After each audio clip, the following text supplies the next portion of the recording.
Morning বন্ধুরা, তোমরা কেমন আছো? আশা করে ভালো আছো। আমিও ভালো আছি তোমাদের আশীর্বাদে। এই যে আজকে বাগান থেকে তুলে নিয়ে এসেছি, দেখতে পাচ্ছ পুঁই শাক। আজকের পুঁই শাক করবো। অনেকগুলো নিয়ে এসেছিলাম, এই যে কেটেও নিয়েছি, অল্প করে কাটতে শুরু করে দিয়েছি। তার সাথে সাথে তোমাদেরকে শেয়ার করছি। এই পুঁই শাক নিয়ে এসেছি, আর এই যে ডাঁটাগুলো, এই ডাঁটাগুলো ওই শাকগুলোর থেকে এই ডাঁটাগুলো পেয়েছি, এটা রেখে দেবো, আরেকদিন রান্না হবে। এবার চলো দেখি আর কি করেছি, দেখাই তোমাদেরকে।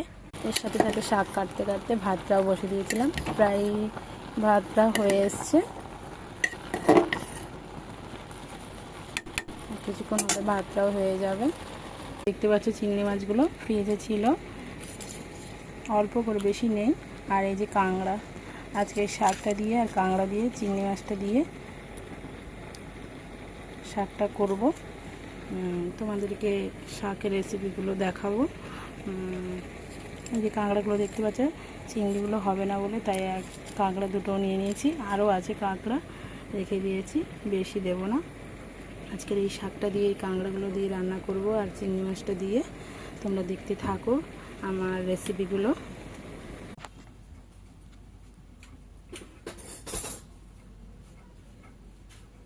ফাইনালি শাকটা কাটা হয়ে গেছে। এবার চলো এটাকে আমি ধুয়ে আনবো। ধুয়ে এনে বসিয়ে দেব। প্রথমে একটু সেদ্ধতে দেব, তারপরে বসিয়ে দিয়েছি। এবার কাঁকড়াগুলো কেটে নেব, তোমরা দেখতেই থাকো। আর একটা নতুন রেসিপি, এটাকে ভেজেছি, এটা কি বলতে পারলে তোমাদেরকে একটা প্রাইজ হবে। এটা সত্যি তোমরা কি বলো, আমি নেক্সট ভিডিওতে বলবো, তোমরা কমেন্টে এটা জানাবে। আর এই যে দেখতে পাচ্ছ, এর জন্য এটা কি, এটা। আর তারপরে দেখো এই যে মাছটি, এই মাছটি আজকে ভালো করে কষাবো, কষিয়ে রান্না হবে। দেখতে পাচ্ছ পিস পিস করে কেটে নিয়ে এসেছি। মাছটা তোমাদেরকে দেখাইনি, এবার দেখাচ্ছি। কাটাটাও দেখাইনি, এবারে পরের ভিডিওতে কাটাটাও দেখিয়ে দেবো কীভাবে আমি কেটেছি।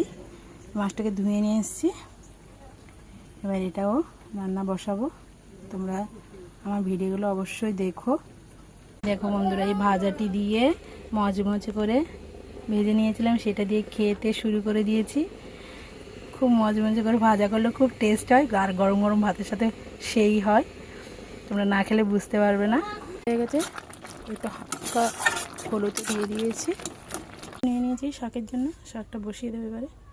পেঁয়াজ, রসুন আর চিংড়ি মাছ সব কিছু ভেজে নিয়ে